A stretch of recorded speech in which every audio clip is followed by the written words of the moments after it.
How did you get the name Nora, Nora? My parents liked the name. They liked the name Nora, and so they gave you the name Nora. Mm-hmm. That is such a great way to get a name. All right, Nora. So, Nora, what did you decide to make your book about?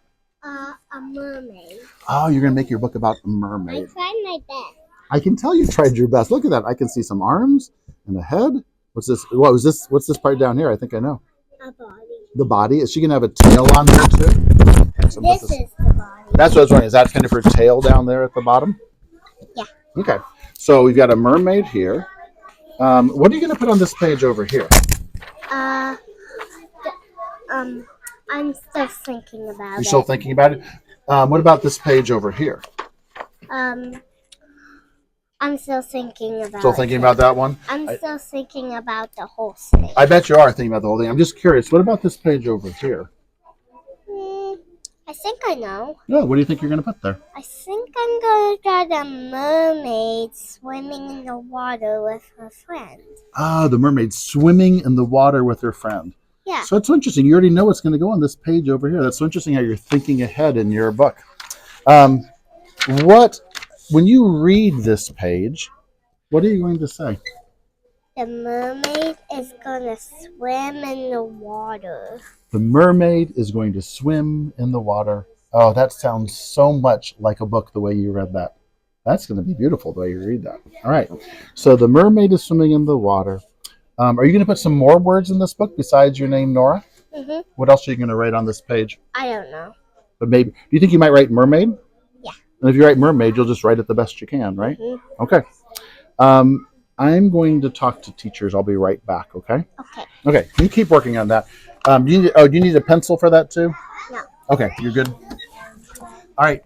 Tell someone just very quickly. Tell someone next to you what are some of her strengths as a writer. The exact same thing we just did and back over there. What are some of her strengths as a writer? Tons of things that she's doing well here. Tell someone next to you what can't you do. And what's nice about this is we have a bigger range of strengths because we can talk to her right now rather than just looking at a sample. Okay. So tell someone next to you what can she do. What are some of her strengths?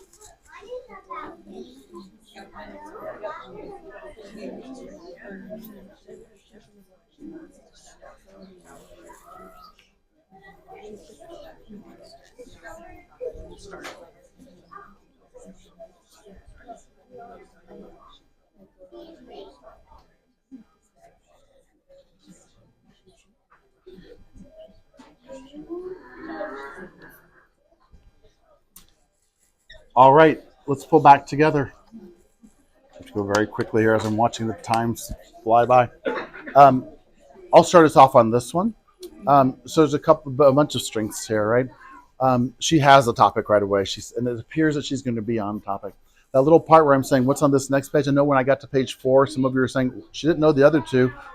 Why did you ask that last one? Happens all the time that they don't know, but now that they've had some time to think about it, she ended up telling me what's going to be on that 4th page, which gives me an idea this book sounds like it's going to be on topic. I don't know for sure. We could have no mermaids on the next page, but I'm guessing right now that this is going to have mermaids. So I'm thinking that she's staying on topic. Huge strength, and I know that she can think ahead in her book. And even as big a strength would be that when she read this, she made it sound like a book, which is pretty impressive. That it's hard to do with just one page there. And so she said something like, "The mermaid is swimming in the water." Well, there's a couple of things. That's not just saying mermaid. She could have said one-word label. She didn't just say, this is a mermaid. That's a labeling sentence. She didn't just say the mermaid is swimming. That's a simple sentence. She has an extended sentence. The mermaid is swimming in the water. She's in her very first book using extended sentences. That's a huge strength already. Right? She has fairly detailed illustrations. In fact, the longer we go here, the more detail we see in that illustration. And I could... she doesn't appear to be hesitant to put words in her book. She said, I'll just put them the best I can. And she's already said, I just drew this the best I could. Right? It's a huge strength right there, right? That risk taking. Other strengths that you noticed? I took all the low hanging fruit there, right? She already found the lines and she has to name it. Yeah, interesting. She's already aware of kind of how the words go. Yeah, she's using a line there. And so there's all sorts of things that we could teach her. We could go right back to those same areas. We could think about, I haven't taught her about planning ahead in her book. I could teach her something about planning ahead. Okay?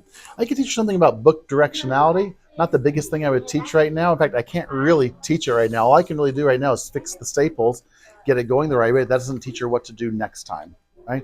I can fix it if I want, but it's not teaching. It'd be hard to teach. The way to teach it right now, if I want to teach her book directionality, I have to say, all right, the next time you start a book a couple days from now, get a published book, put it here, put your book underneath it, make sure they both open the same way. What's the likelihood of her remembering that a couple days from now? I'd be much more likely to teach her when she's starting a new book, right? So we could. I'd be very curious to see her write mermaid in there. Whatever she does from a writing standpoint, it'll give us a teaching point, okay? But just from a time standpoint here, I'm wondering if she's going to be a one object floating on the page type of bookmaker. Really common kindergarten thing, one thing floating on the page. We'd often teach them how to use background details. And she's already told us what some of those background details might be, right? So tell someone next year, if you're going to teach her how to use background details in her illustration, what would you pull out of your conferring kit? What I can't do is say, oh, where is this mermaid? Oh, put something. That's just telling her what to do. I have to show her how to do it, right? So tell someone next to you, just 10 seconds, which mentor, if you had published writing, your own writing, student writing, if you have a published text with you, could I use Jabari Jumps right there to teach background details, right? If you had all three, which one would you pull out? Tell someone next to you. I would do the